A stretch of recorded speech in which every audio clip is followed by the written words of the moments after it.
misaotranao jeso malalo tratrizao fotona mamizao ianaranay antongotrao izahay izay mpianatrao koa mitenenare jeso malalo izahay iaino tsaranao ka iroteny avy aminao itoetrabetsakao amponaya koa mitenenare jeso malalo izahay iaino tsaranao ka iroteny avy aminao itoetrabetsakao amponaya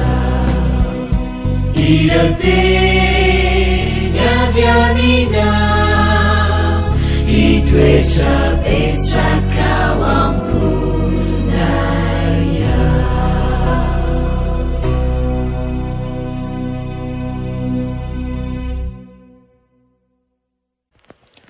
Fahameraba-tsika tsirairay avindray tonga eto amin'ny fandraisana ny lesona ho an'ny tanora zokiny isika amin'ity alahady ity soran'andriamanitra isika fa mbola nomeny n'izao fotoana zao koa fa atsika mandray ny teniny alohan'ny derantsika amin'ny lesona an'io dia hivavakisika.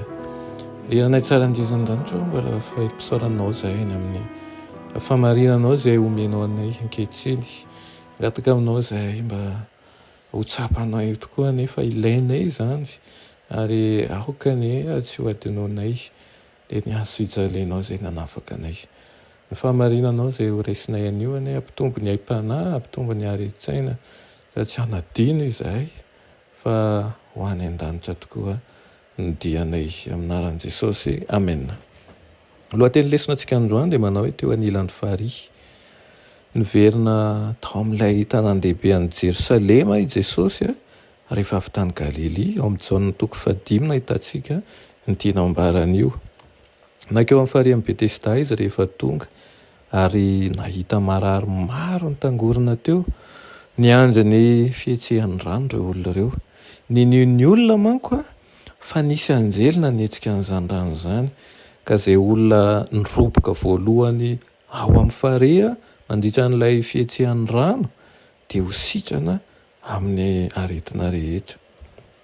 Fantatr' Jesosy ny nahazo an'ireo olona tsirairay ireo fa nanitona azy manokana ny amin'ity lehilahy anankiray izay hazan'ny aretina nandritra ny eo amin'ny 17 taona teo. Naniry fantatra ny ho sitrana izy nefa tsy mba nanana namana nampy azy hahatratra ny farihy.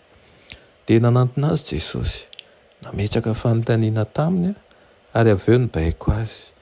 Nino ny tenin' Jesosy ilay lehilahy na teo azy ny kilemana izay tsy ahafahany manaotra ka dia sitrana izy ary nanaraka ny toromarika izay meny Jesosy azy.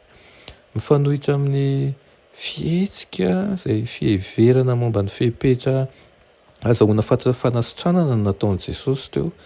Tsy nanontany momba ny fotom-pinoana, tsy nanontany momba ny fahaminjehan'ity lehilahy ihany ity ihany koa izy, fa noho ny fangorany azy fotsiny dia nisotrany ilay lehilahy. Araka ny efa voambara teo aloha, efa vita ilay fahagagana vao ampahafantariny antsika fa tamin'ny andro sabata no nanaovany azy. Nisarika amin'ny fijerin'ny olona ilay lehilahy nitondra ny fandriana makivaky ny tanàna, tsy namelana iza na iza hitondra entana ninona manko ny andro sabata mantsy ny fomba ny jiosy tamin'izay. Tsy niraika tamin'ny fanasitranana vao avy nitranga teo ireo mpitondra fivavahana fa tohina no nandikan'i Jesosy ny sabata araka ny fombafomba izay nieveran'ny zareo azy. Nitombo ny fankalan'izy ireo an'i Jesosy ka tonga hatramin'ny fanampahan-keviny mihitsy ny hamono azy, nomelohiny no mpandika ny sabata sy miteny ratsy an'Andriamanitra izy ozy izy. Narovan'i Jesosy ny asany, nasehony fa miankina tanteraka amin'ny firaisana ety amin'iray ny asa rehetra ataony. Niraisin'i Jesosy ho andraikiny ireo asa roa reto izay ao anatin'ny fahefan'Andriamanitra dia ny mamelona sy ny mitsara. Andriamanitra irery no mahavelona ary izy irery nompo tsara ny tany rehetra. Niseho tao amin'ny fanasitranana ilay lehilahy marary nandritra ny 7 taona ny herin'i Jesosy mahavelona, ary rehefa nitsara ny toepanan'izy ireo izy dia naneho any koa ny fahefana amin'ny maha-Andriamanitra azy. Nasongadin'i Jesosy ny tsy fahatokiany milaza homina Mosesy mantsy izy ireo, kanefa tsy mino an'izay nisoratany izay manambara ankapobeny any Kristy.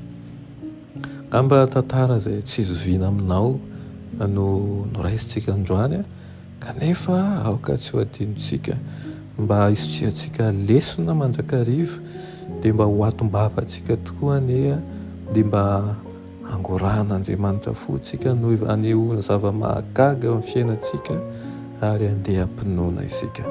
Amen.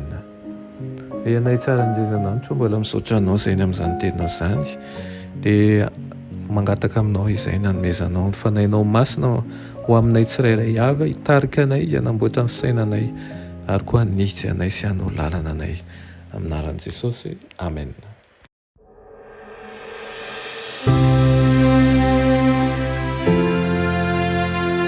Mianatra eo an-tongotry Jesosy isan'andro.